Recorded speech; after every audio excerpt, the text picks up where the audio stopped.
สบายดีเด้อทุกผู้ทุกคนมื้อนี้มันมื้อวันอาทิตย์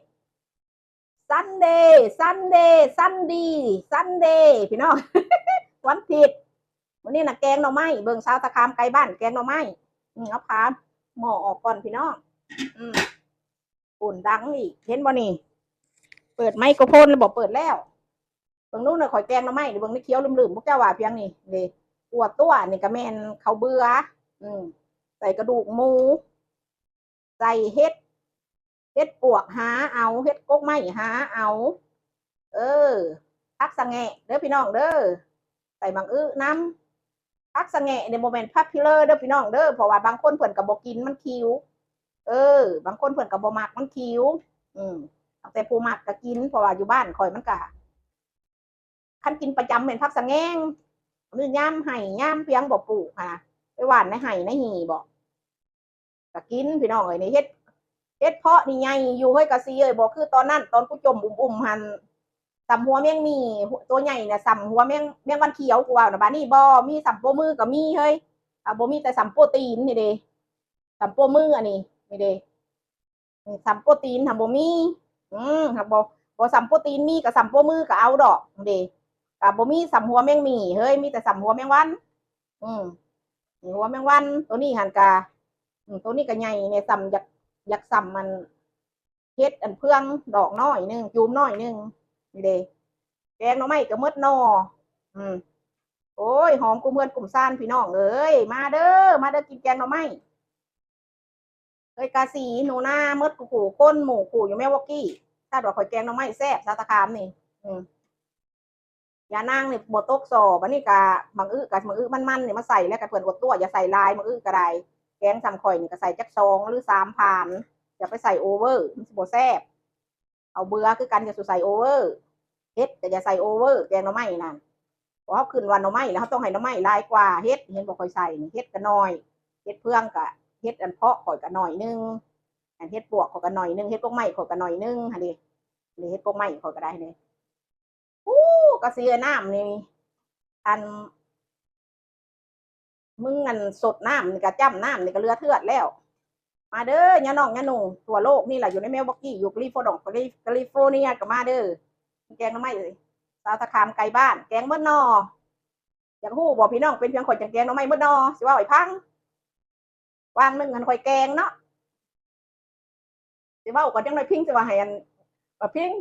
อันเจ้าว่าบ่ให้ข่อยปากให้กินนะข่อยกะหัวบัดหัวแบบไอ้พิงเม็กจกน้ำมวนอัน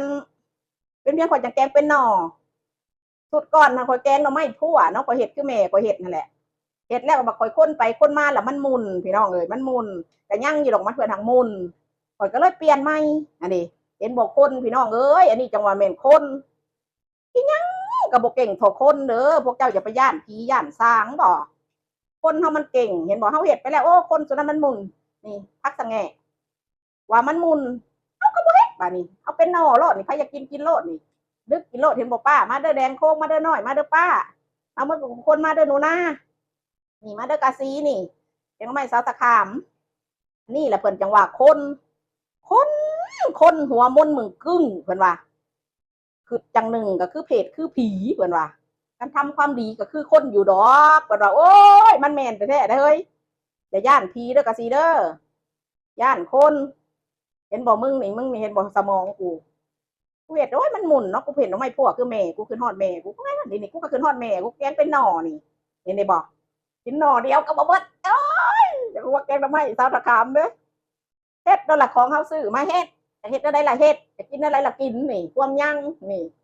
โอ้ยว้าวตัวนี้ข่อยสิดีแอนกว่าเด้อข่อยบ่ได้กินนะป่วยเบิ่งเด้อพี่น้องข่อยแกงให้เบิ่งตัวนี้แหละเด้อ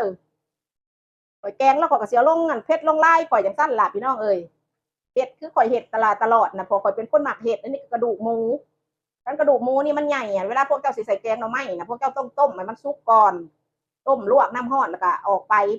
ไปตองเอาน้ำต้มอันนี้นะมะเมียนไว้ใส่แกงหน่อไม้แล้วนี่นะมันต้มให้มันสุกเฮามาใส่มันจังบ่ได้ว่าให้มันดุนหั่นน่ะให้มันเปื่อยก่อนนี่เด้ก็พวกอยากก็กึ่งไปกินหมดตอนนี่ก็เล่มอีกก็4เล่มก็บ่หมดดอกนี่นั่นล่ะเฮ็ดนี่ก็ใส่หมดกูเฮ็ดปวกว่าใหม่ก่อนเฮ็ดปวกเฮ็ดกกไม้เฮ็ดเพาะพักสะแงะ ปลาแดกขาดบ่ได้บางใส่หน่อยนึงอุ้ยเบิ่งแต่น้ำเนี่ยยังเหลือเถือดแล้วนี่จังเป็นแกงหน่อไม้ไทยตะขามพวกไทยตะขามจะได้แกงหน่อไม้นี่เห็นอีเมแกงให้กินอยู่ตลอด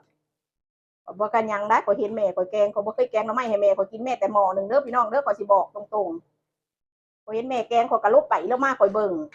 ว่าไม้ของข่อยนี่ก็ยังปัดครัวเพียงนะครับข่อยก็บ่เป็นผัวข่อยบ่จักหั่นนะปัดแกงหน่อไม้นี่สุกหน่อไม้บอกเป็นพี่น้องเอ้ยข่อยแหละเป็นบ่แม่นข่อยไปเปรียบเทียบว่าข่อยเป็นกว่าหมู่ว่าข่อยกว่าหมู่ได้บ่แม่นอาหารที่ข่อยเป็นในชีวิตข่อยมันข่อยแกงหน่อไม้บ่ข่อยเห็นแม่ข่อยแกงซั่นล่ะโอ้ยพุ่นโอตู้อ่ะโอตู้อย่านางมึงสิซิมบ่ต้องบอกไผเอาอยู่ดีไม่แห้งทุกผู้ทุกคนเด้อ